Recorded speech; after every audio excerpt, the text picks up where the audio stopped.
Friends, എല്ലാവർക്കും നമസ്കാരം. നിങ്ങളെവരും കാത്തിരിക്കുന്ന അലീനയുടെ നാളത്തെ വിശേഷത്തിലേക്ക് എല്ലാ കൂട്ടുകാർക്കും സ്വാഗതം. എല്ലാവർക്കും നല്ലൊരു ശുഭരാത്രി നേർന്നുകൊണ്ട് തന്നെ നമുക്ക് നാളത്തെ സൂപ്പർ ഹിറ്റ് വിശേഷത്തിലേക്ക് കിടക്കാം. അപ്പൊ അതിനു മുമ്പായിട്ട് ആരെങ്കിലും നമ്മുടെ ഈ ചാനൽ ആദ്യമായിട്ട് കാണുന്നുണ്ടെങ്കിൽ ഇതുവരെ സബ്സ്ക്രൈബ് ഒന്നും ചെയ്തു വെച്ചിട്ടുണ്ടെങ്കിൽ തീർച്ചയായിട്ടും ഒന്ന് സബ്സ്ക്രൈബ് ചെയ്ത് വെച്ചിട്ട് നമ്മുടെ വീഡിയോ ഇഷ്ടപ്പെടുന്നവർ ആദ്യം തന്നെ ഒരു ലൈക്കും കൂടി അടിച്ചിട്ട് വീഡിയോ കാണാൻ വേണ്ടി ശ്രമിക്കണേ. അപ്പൊ നേരെ വിശേഷത്തിലേക്ക് തന്നെ കടന്നാലോ. അങ്ങനെ നമ്മുടെ അലീന തിരിച്ചൊക്കെ വന്നു. തിരിച്ചെത്തി കഴിഞ്ഞപ്പോഴത്തേക്കും പോലീസുകാർ വീട്ടിലെത്തി. അങ്ങനെ കേസൊന്നുമില്ല, തന്നെ അവരൊന്നും ചെയ്തിട്ടില്ല, തനിക്ക് കേസ് കൊടുക്കേണ്ട കാര്യവുമില്ല.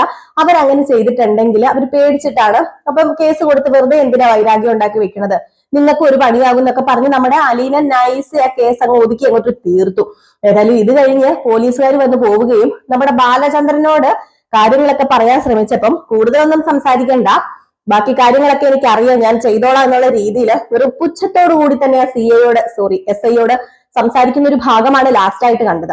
അങ്ങനെ നമ്മുടെ ബാലചന്ദ്രൻ അകത്തേക്ക് കയറി പോവുകയാണ്. ഈ ഒരു സമയത്ത് നമ്മുടെ കൃഷ്ണമോൾ അറിയാണ് അലീന പോയ കാര്യങ്ങളൊക്കെ. കൃഷ്ണമോൾ ചോദിച്ചു, എന്ത് ധൈര്യത്തിലാ ചേച്ചി അങ്ങോട്ടേക്ക് പോയത്?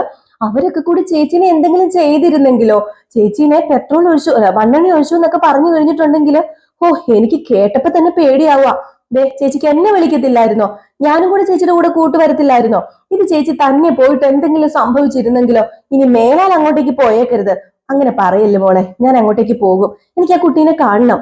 അല്ല, ആര്? ആ ശരണ്യനെയോ? വീണ്ടും കാണാനോ?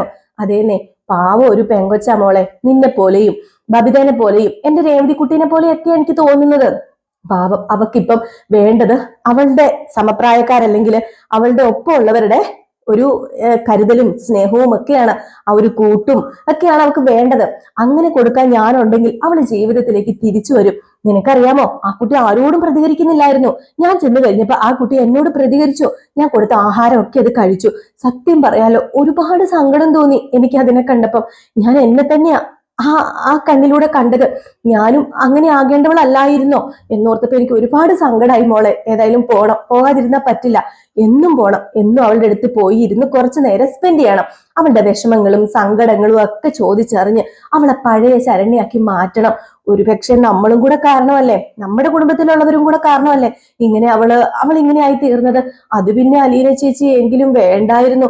വെറുതെ അവിടെ പോയിട്ട് ഇനി അടുത്ത പ്രശ്നം ഉണ്ടായോ എന്ത് ചെയ്യും? ഇപ്പൊ തന്നെ അലീന ചേച്ചിനെ തിരക്കി പോലീസ് വന്നില്ലേ, ഇനിയും പോലീസ് വന്നാൽ എന്ത് ചെയ്യും? ഇനി പോലീസ് ഒന്നും വരാൻ പോകുന്നില്ല. ഞാൻ അവിടെ ആദ്യം ചെന്നപ്പം അവരെല്ലാവരും കുറച്ചു എന്താ പറയാ റഫായിട്ട് എന്നോട് പെരുമാറിയത്. പക്ഷെ പിന്നെ എല്ലാവർക്കും മനസ്സിലായി ഞാൻ അവരോട് യുദ്ധത്തിന് ചെന്നതൊന്നുമല്ല. ഒരിക്കലും ഞാൻ അവരിൽ നിന്ന് വേറെ ഒന്നിനും വേണ്ടി, ഒരു സഹായത്തിന് വേണ്ടി ചെന്നതല്ല. ഞാന് ചെന്നത്, സോറി കേട്ടോ, ഇവിടെ കറണ്ട് പോയോണ്ട് വെളിച്ചത്തിനും സ്ക്രീനിൽ കുറച്ച് പ്രശ്നമൊക്കെ ഉണ്ട്. അപ്പൊ അതുകൊണ്ടാണ് കേട്ടോ ഞാനിപ്പം ചെറിയൊരു വെട്ടം ഉപയോഗിച്ചാണ് കഥ പറയുന്നത്. അപ്പം ബാക്കി കഥയിലേക്ക് കിടക്കാം. അങ്ങനെ നമ്മുടെ കൃഷ്ണമോൾ ഇങ്ങനെ ഓരോന്ന് പറഞ്ഞപ്പോഴത്തേക്കും കൃഷ്ണമോൾക്കും അലീനോടല്ല ശരണ്യോട് എന്തോ ഒരു സ്നേഹമൊക്കെ തോന്നുകയാണ്. അങ്ങനെ കൃഷ്ണമോളും പറഞ്ഞു, എങ്കിൽ പിന്നെ അലീന ചേച്ചി ഒരു കാര്യം ചെയ്യാം, ഇനി പോകുമ്പോ എന്നെയും കൂടെ കൂട്ടുവോ?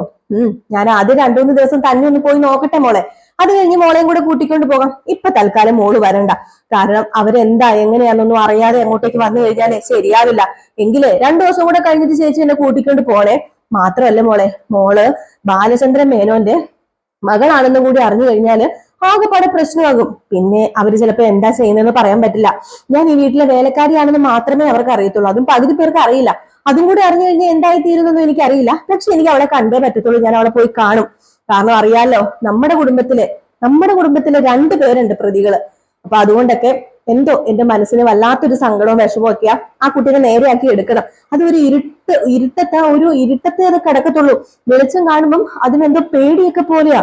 സത്യം പറഞ്ഞാൽ വല്ലാത്ത ദയനീയ അവസ്ഥയാ മോളെ എന്നൊക്കെ പറഞ്ഞപ്പോ എനിക്ക് ചേച്ചി പോയി കാണണം കേട്ടോ, നമുക്ക് ശരണ്യ ചേച്ചീനെ ജീവിതത്തിലേക്ക് തിരിച്ചു കൊണ്ടുവരാം എന്നൊക്കെ നമ്മുടെ കൃഷ്ണമോളും പറയാം. അപ്പൊ ഇതൊക്കെ കേട്ടിട്ട് നമ്മുടെ ബബിത, കൃഷ്ണമോളെ വെച്ചേക്കുന്നുണ്ടോ? നീ എന്തിനാടി ശരണ്യെ സപ്പോർട്ട് ചെയ്ത് സംസാരിക്കുന്നത്? അല്ലെങ്കിൽ നീ എന്തിനാ അലീനെ സപ്പോർട്ട് ചെയ്ത് സംസാരിക്കുന്നത്? അലീന ഈ വീട്ടിൽ ആരാ? അവൾ ഈ വീട്ടിൽ ആരും അല്ലാത്തോണ്ടല്ലേ രോഹിത് പോലീസ് സ്റ്റേഷനിൽ പോയിട്ടും ജയിലിൽ പോയിട്ടും അവൾക്ക് ഒരു കൂസലുമില്ലാതെ അതിന് കാരണക്കാരായ ശരണ്യരെ തേടി അവൾ പോയത്. എന്നിട്ട് അവിടെ ചെന്ന് സമാധാനിപ്പിക്കുന്നു. എടി, നമ്മുടെ ആങ്ങളെല്ലടി നമുക്ക് വലുത്. എന്തിനാ വെറുതെ ശരണ്യ ഗുരണ്യ എന്നൊക്കെ പറഞ്ഞുകൊണ്ട് അങ്ങനെ പോകേണ്ട ഒരാവശ്യമില്ലല്ലോ. അത് മാത്രമല്ല, ഇപ്പൊ രോഹിത് ജയിലിൽ കിടക്കാൻ കാരണം ആരാ? അതും അവള് തന്നെയാ. പെണ്ണുങ്ങളാണെങ്കിലേ കുറച്ച് അടക്കം ഒതുക്കൊക്കെ വേണം. ആണുങ്ങള് വിളിക്കുമ്പോ അങ്ങോട്ട് ഇറങ്ങി ചെല്ലുമ്പോഴും ഓർക്കണം എന്ന് പറഞ്ഞപ്പോ, അയ്യോ ആരുമാ ഈ പറയുന്നത്? എന്റെ ബബിതേച്ചിയാണോ ഈ പറയുന്നത്? വീട്ടില് പട്ടാപ്പകല് ഒരു ചെറുക്കൻ, അതും ആ മുടിയനെ വിളിച്ച് കയറ്റിയ എന്റെ ചേച്ചിയാണോ ഈ പറയുന്നത്? എന്റെ പൊന്നു ബബിത ചേച്ചി, എന്തിലാ അലീനയോടുള്ള ദേഷ്യം, അലീന ചേച്ചിയോടുള്ള ദേഷ്യവും ശരണ്യയോട് തീർക്കുന്നത്? അതിന്റെ എന്തെങ്കിലും ആവശ്യമുണ്ടോ? മാത്രല്ല ചേച്ചി ഒന്ന് ഓർത്തോ, നമ്മുടെ ഏട്ടൻ കാരണം കൂടിയാ ആ പെങ്കുച്ച് ആ അവസ്ഥയിൽ കിടക്കുന്നത്. അപ്പൊ പിന്നെ അതിന്റെ കൂടെ അല്ലാതെ നമ്മൾ ആരുടെ കൂടെയാ നിൽക്കുന്നത്? അലീന ചേച്ചിനെ കുറ്റം പറയാൻ പറ്റുമോ? അലീന ചേച്ചി അങ്ങനെ അതിന്റെ കൂടെ നിന്നിട്ടുണ്ടെങ്കിൽ ഒരിക്കലും നമുക്ക് അലീന ചേച്ചിനെ കുറ്റം പറയാൻ പറ്റില്ല. അലീന ചേച്ചിയും ആ അവസ്ഥയിലൂടെ കടന്നുപോയൊരു വ്യക്തിയാണ്. അല്ലെങ്കിൽ അലീന ചേച്ചിക്ക് അങ്ങനെ സംഭവിക്കേണ്ടതാണ്. ചേച്ചിയുടെ ഒറ്റ ഒരാളുടെ കരുത്തും ചേച്ചിയുടെ മനോധൈര്യം കൊണ്ട് മാത്രമാണ് ചേച്ചി രക്ഷപ്പെട്ടത്. ഇല്ലായിരുന്നെങ്കിൽ അന്ന് രേവതി അല്ലേ, സോറി, ശരണ്യേച്ചിയുടെ അവസ്ഥ എന്റെ അലീന ചേച്ചിക്ക് വന്നേനെ. ഓ, നീ അങ്ങോട്ട് ഇരിക്കടി അലീനനെ കയറ്റി. അവൾ ഈ വീട്ടിൽ കാലെടുത്ത് കുത്തിയത് മുതലല്ലേടി ഈ വീട്ടിന്റെ നാശം തുടങ്ങിയത്. നിനക്കും അറിയാലോ എത്ര സമാധാനത്തോട് കൂടിയാടി ഈ വീട്ടില് ഞാനും അച്ഛനും നീയും രോഹിത്തൊക്കെ കഴിഞ്ഞോണ്ടിരുന്നത്. അല്ലെങ്കിൽ ചിലര് വീട്ടിൽ കാല് കുത്തി കഴിഞ്ഞാലേ ഇതുപോലെ വലിയ പ്രശ്നങ്ങളൊക്കെ ഉണ്ടാകും. അമ്മ പറയുന്നതിൽ എന്താ തെറ്റിരിക്കുന്നത്? ദേ, അമ്മേനെ കൂട്ടുപിടിക്കരുതെന്ന് മനുവേട്ടൻ ബബിതേച്ചിയോട് പറഞ്ഞല്ലേ, വെറുതെ എന്തിനാ അമ്മേനെ കൂട്ടുപിടിക്കുന്നത്? അതെ, എനിക്ക് ബബിത ചേച്ചിയോട് ഒന്നും പറയാനില്ല. എന്റെ ഇഷ്ടം അത് ഞാൻ ചെയ്തോളാം. ബബിത ചേച്ചിയുടെ ഇഷ്ടം ഉണ്ടല്ലോ, ബബിത ചേച്ചി ചെയ്തോ. ബബിത ചേച്ചി എന്ത് വേണച്ചാ കാണിച്ചോ. എന്നിട്ട് ഓരോന്നും പറഞ്ഞുകൊണ്ട് വരിക, ന്യായീകരിച്ചോണ്ട് എന്നൊക്കെ പറഞ്ഞിട്ട് കൃഷ്ണമോൾ അങ്ങ് പോയി. ഏതായാലും ഈ സമയം നല്ല നേരം പരപരാ വെളുത്ത് കഴിഞ്ഞപ്പോഴത്തേക്കും നമ്മുടെ അലീനയ്ക്ക് ഇരുന്നിട്ടോ കിടന്നിട്ടോ നടന്നിട്ടോ ഒന്നും ഇരിക്കപ്പുറത്ത് സമാധാനമില്ല. അങ്ങനെ അലീന എന്ത് ചെയ്യുന്നു? വീട്ടിലെ പണികളും എല്ലാം തീർത്തു വെച്ചിട്ട് നേരെ പോവുകയാണ് നമ്മുടെ ശരണ്യനെ കാണാനായിട്ട്. അങ്ങനെ ശരണ്യനെ കാണാൻ അവിടെ ചെന്നതും അവിടെ ഉള്ള നാട്ടുകാരൊക്കെ വീണ്ടും ഒന്നും രണ്ടും പേരൊക്കെ വീണ്ടും ചോദ്യം ചെയ്യാൻ തുടങ്ങിയിട്ടോ. പക്ഷേ നമ്മുടെ അലീന കാരണമാണ് പകുതി പേരും രക്ഷപ്പെട്ടത് എന്ന് ഓർത്തോണം. അതിൽ കുറച്ചു പേർക്കൊക്കെ അറിയാം. അതായത് പോലീസ് സ്റ്റേഷനിലേക്ക് പിടിച്ചോണ്ട് പോയ കുറച്ചു പേരൊക്കെ വെറുതെ വിട്ടല്ലോ. അപ്പൊ അവര് പറഞ്ഞായിരുന്നു അലീനയ്ക്ക് കേസ് ഇല്ലാത്തത് കൊണ്ട് മാത്രമാണ് നിങ്ങളെ വെറുതെ വിടുന്നതെന്ന് പോലീസുകാർ പറഞ്ഞായിരുന്നു. അപ്പൊ അതുകൊണ്ട് തന്നെ എന്താ പറയാ, നമ്മുടെ അലീന കാരണമാണ് വെറുതെ വിട്ടതെന്ന് പെട്ടെന്ന് മനസ്സിലായിട്ടുണ്ട് അവർക്കൊക്കെ. പക്ഷെ കുറച്ച് പേർക്കൊന്നും മനസ്സിലായിട്ടില്ല. ഇപ്പോഴും അലീനയെ ശത്രുവായിട്ട് തന്നെയാണ് കാണുന്നത്. മാത്രമല്ല അവര് പറയുന്നുണ്ട്, നീ ഇങ്ങോട്ടേക്ക് വന്നത് എന്തിനാണെന്ന് ഞങ്ങൾക്ക് അറിയാം. പതിയെ ഇങ്ങോട്ടേക്ക് വന്ന് ശരണ്യനെ സ്വാധീനിക്കാൻ വേണ്ടിയല്ലേ. അവളെ സ്വാധീനിച്ച് നിന്റെ വീട്ടിലെ നീ ഉണ്ട ചോറിന് നന്ദി കാണിക്കാനല്ലേ. നിന്റെ അവിടത്തെ ചെറുക്കന്മാരെ വെളിയിൽ ഇറക്കാനാണെങ്കിൽ നിന്റെ ഉദ്ദേശം ഒന്നും നടക്കാൻ പോകുന്നില്ലെന്ന് പറഞ്ഞപ്പോ, എന്തിനാ ഏട്ടന്മാര് ഇങ്ങനെ എന്നെ പറയുന്നത്? അതെ, ഞാൻ ശരണ്യനെ കാണാനാ വന്നത്. അതൊരിക്കലും ഞാൻ അവിടുത്തെ വേലക്കാരി സെർവന്റ് ആയതുകൊണ്ടൊന്നും അല്ല.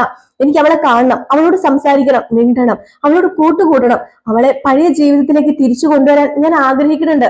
നിങ്ങളൊക്കെ പ്രതികൾക്ക് നല്ല ശിക്ഷ മേടിച്ചു കൊടുക്കാനും ഒക്കെ ആഗ്രഹിക്കുന്നില്ലേ? അതുപോലെ തന്നെ